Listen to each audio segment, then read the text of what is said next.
What's going on, you guys? I'd like to welcome you guys to another One Take review. This is my review of One Piece chapter 909. And listen, let's just put the shit out there. The real is back. Alright, the GOAT is back in the after 2 years of dealing with Sanji and his fucking cooking chopper and his fucking gumball Nami and her controversy with stealing Big Mom's cloud and all this. We finally get back to the real. Okay? Okay? Listen, it didn't start off like this. First, we go visit Nekomamushi. He's talking to Marco about, you know what I'm saying, this land that Whitebeard was pretty much protecting and not protecting, but pretty much like funneling the money to, like to keep safe because it's one of the, it's not a part of the world government because they can afford to be. So he just pretty much like, hey, I'm just sneaking in money, make sure that because it was it was technically Whitebeard's home because Whitebeard is an orphan. And so he kept the place up because he cared about it. So Marco like, yo, I'm pretty much protected what Pops left. You know what I'm saying? Even though Pops didn't leave us no money, Pops didn't leave us anything. And I've kind of seen like something Whitebeard would do because it reminds me of kind of what Roger did. I don't think Roger really left his crew or anything. He just like, yo, go out and do your thing. And we also learned about Marco's Phoenix ability being able to also heal people. You know what I'm saying? So Marco was just there. Marco just looked like, hey man, I'm just here living my life. It really reminds me of Rayleigh and like how we seen Rayleigh after. And it's kind of seemed like what Marco has become like. He become like the Rayleigh type. Did them two ever fight? I really want to know because Marco's Whitebeard's right hand and Rayleigh was Gold Rogers' right hand, and like they had the clash, right? Right? I don't know. And this Whitebeard just took them all on, which I wouldn't be surprised because he's a fucking goat. But anyway, yeah, you had Nekomamushi trying to convince him, but he was like, yo, no, he's not really even just like pushing the issue, just like, oh. And we found out that like, yo, it was. I thought when we heard about the payback war, we thought that Marco went after Blackbeard, but that's actually not how it went. It just actually kind of happened, and Marco was like, "Yo, okay, since it's happening, I'm pretty much wanted. I'm with it." You know what I'm saying? Because you know, the Teach pretty much took everything from us. So yeah, I'm with it. But they were just pretty much trying to protect some Whitebeard's land and stuff that he had. And so now it's just like we bring up the stuff about Weevil, and Marco realized like, yo, this place is pretty much gonna get attacked pretty soon. And what I'm concerned about is Marco gonna have like an epic appearance in Wano or what? Because he said he's not going, but he wanted Nekomamushi to pass on a message for him. And now I'm kind of wondering what that message may be. And why isn't he just gonna go to Wano? Because if that place gonna get attacked with just him, I doubt he can defend it by himself. We didn't see any of the other Whitebeard pirates there. We don't know if they're there, but from what we know, they're spread out, and it was just.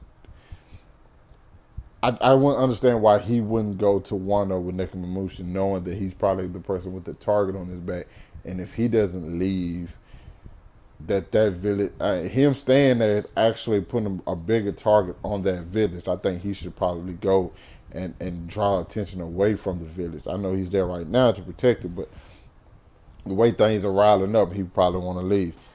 Cool, we got the stuff Marco out the way. Marco's one of my favorite characters in anime, but it's just, you know, it was just like, hey, hey, what's going on? I'm out. And now we get to what the Straw has been doing. Frank is a carpenter. Usopp selling toad oil. Robin's a geisha. I don't know. I don't even know what that is. If I'm just being honest. And then we were going over the whole plan, and we were talking about, hey, we have to chill because like the Shogun, you know what I'm saying. If anybody, something happens to anybody or any of them under him, I'm pretty sure Kaido's gonna find out about it. So we gotta lay low. Nah, nah, nah. We don't do that. And because this is one of the things I will say bother me about this chapter and just about this in general is that I feel like they haven't been doing anything since they left because Luffy and them left and got into all this stuff with Big Mom, and I feel like they just been and Zoro and them just been there sitting there chilling. I actually I thought it would have been better. This is just my personal opinion. If we would have seen Luffy and them again, and we would have saw them get like new bounties of the rest of the crew, and be like, "Yo, how did their bounties go up?" And it would have been because of some stuff they already started, or on their way to Wano or something. Because I just feel like when if the manga's not on them, they're not doing anything productive, and that just doesn't seem real to me in the essence of One Piece and the essence of the Straw Hats. But either way it go, we get Zoro about to perform seppuku.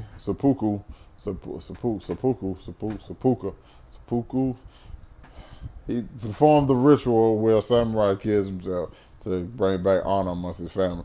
And so the guy's like, "Yeah, you the one who you stole this sword. Like the sword, she's sweet. She's sweet, pretty much from Rurouni Kenshin. Was a real nigga too. Was a boy. She's sweet. Was okay. I'm not gonna get into that, but that boy was real. If you ever seen Rurouni Kenshin, you know exactly what I'm talking about. That was a real nigga.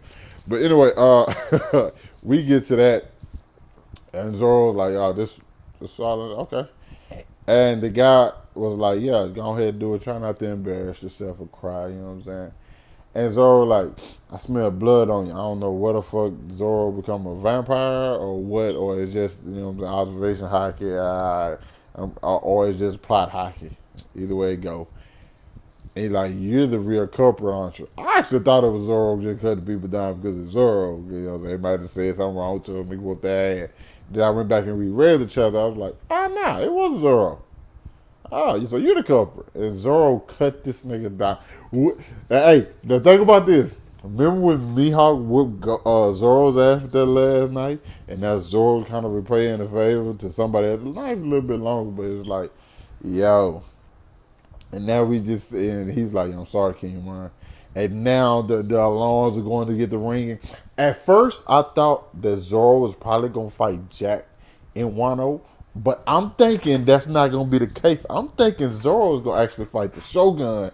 Hopefully the Shogun is stronger than Jack and Jack's second, because I don't think Jack is Kaido's second. I think there's a female that's Kaido's second because Kaido's the king. Jack, Joker, and I think there's a queen. There's a female right there who's right there under Kaido, and I think that the Shogun is, somewhere of the top tier, and I hope that Zoro gets that one with him. I hope the Shogun is really fucking strong. He probably doesn't have a bounty because he's not just, around. But that's cool, as long as they just be like, yo, he's, rivals a Yonko or some shit like that. That would be really fucking exciting. But either way, I enjoyed this chapter just because I was happy to see my boy Zoro back. Zoro's my favorite character in the anime in the past 2 years. Without Zoro, I've been kind of but yeah, you know what I'm saying? I'm happy to have Zoro back. You guys let me know how happy you are to have Zoro back in the rest of the Straw Hats, and how quick are you ready for all of them to get together so we can get shit started in motherfucking Wano. Let me know down in the comments. Hit that like button, subscribe to my channel. Catch you guys later.